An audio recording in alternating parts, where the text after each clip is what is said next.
The Oscars next year is going to be really, really interesting to watch. Oh,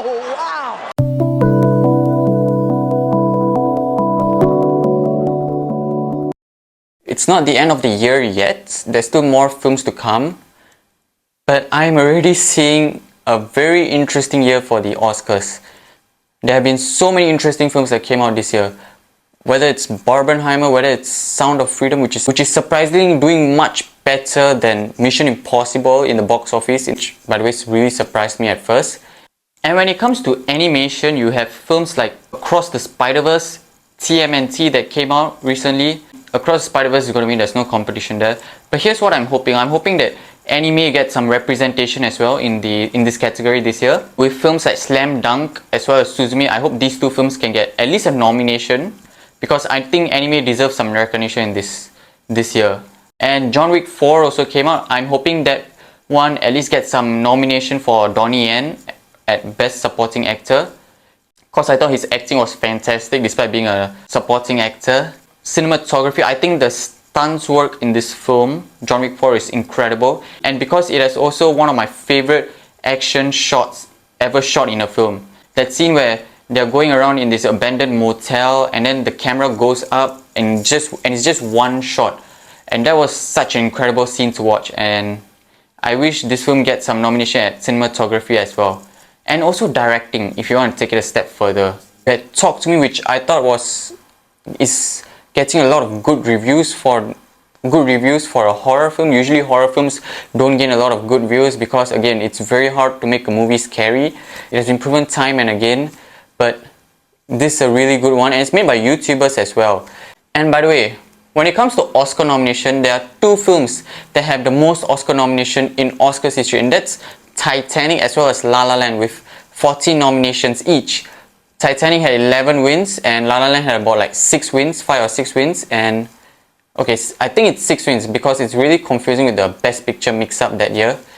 We lost, by the way, but you know. Guys, I'm sorry. No, there's a mistake. Moonlight, you guys won Best Picture. And Oppenheimer might just be the third film in the history of the Oscars to get 14 nominations again.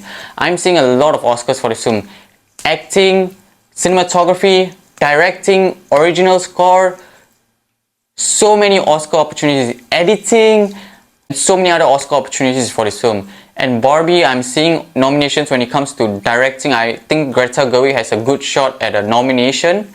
Acting, I think, okay, for the Best Female Actress, just like how Cillian Murphy is definitely going to win. I believe he's definitely going to, because I don't see any other competition for him.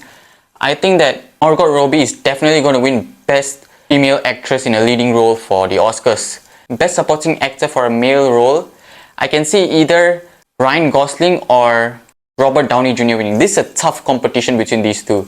I'm going with Robert Downey Jr., but I definitely see a high chance for Ryan Gosling as well. I think both of them should win, but I think that Robert Downey Jr. will win because then again, Robert Downey Jr. has more fame in the industry of Hollywood, and he's also played many roles in the past and he's gotten many nominations as well. And I mean, Ryan Gosling has got a couple of nominations, but then again, Robert Downey Jr. has been acting for very, very long. I think it's about time they gave him his Oscar already. It's been a long time. And again, this role as Strauss that he played in Oppenheimer is a very different role compared to his other films. I mean, I think this is his career best performance, and you should just give him the Oscar right away. And Ryan Gosling, again, another great performance by him.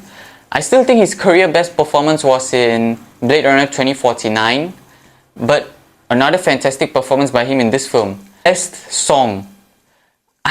This is the Barbie Award. The best song is the Barbie Award. I can see Dua Lipa getting nominated, Ryan Gosling getting nominated.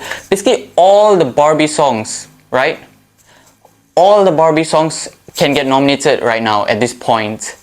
But I'm hoping I'm Just Ken wins the Oscar because that was the song that really spoke to me the most. So I really think that song should win the Oscar. And also that song was also the best part and the most memorable part of the film in my opinion. So I would go for that song. Best Picture, I mean, okay, let's just face the facts. Best Director, Best Picture, best cinematography, best editing. Just give it all to Oppenheimer.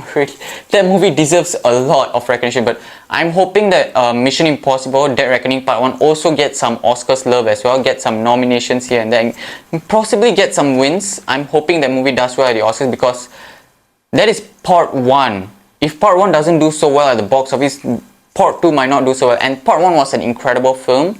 I think it needs the Oscars to support it at this point, give it some recognition, bring more people to watch this film. The Oscars boost. I think this film deserves it. This film needs it actually.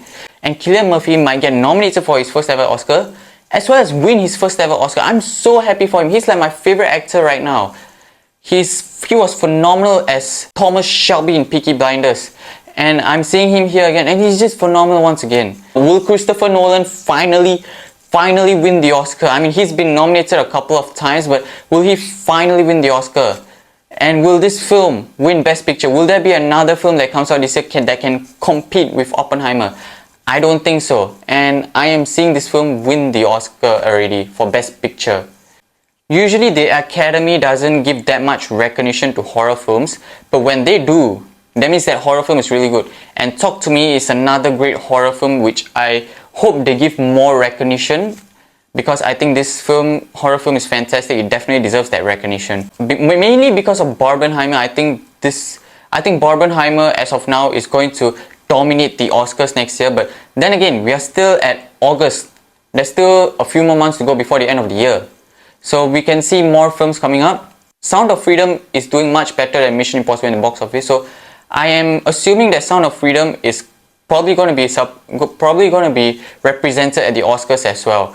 I've heard a lot of controversial stuff about this film. I have no idea what this film is about. I've never seen this film, and I don't know what the controversy is about really. But hey, I've never seen the film, so I need to watch this film to see what exactly the controversy is about. Sound of Freedom might get some representation at the Oscars.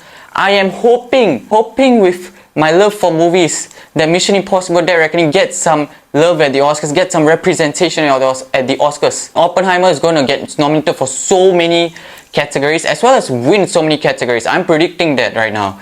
Musical score. Can you hear the music by Ludwig Göransson, right? That score better win the Oscar, because ever since I heard that score for the first time, I can't stop listening to him. I cannot stop listening to it. It is that addictive.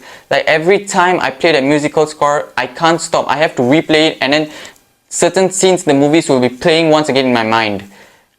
This movie is phenomenal. These are the films that I'm seeing that I've seen that are going to get a lot of recognition at the Oscars next year. And the Oscars next year is going to be very interesting to watch.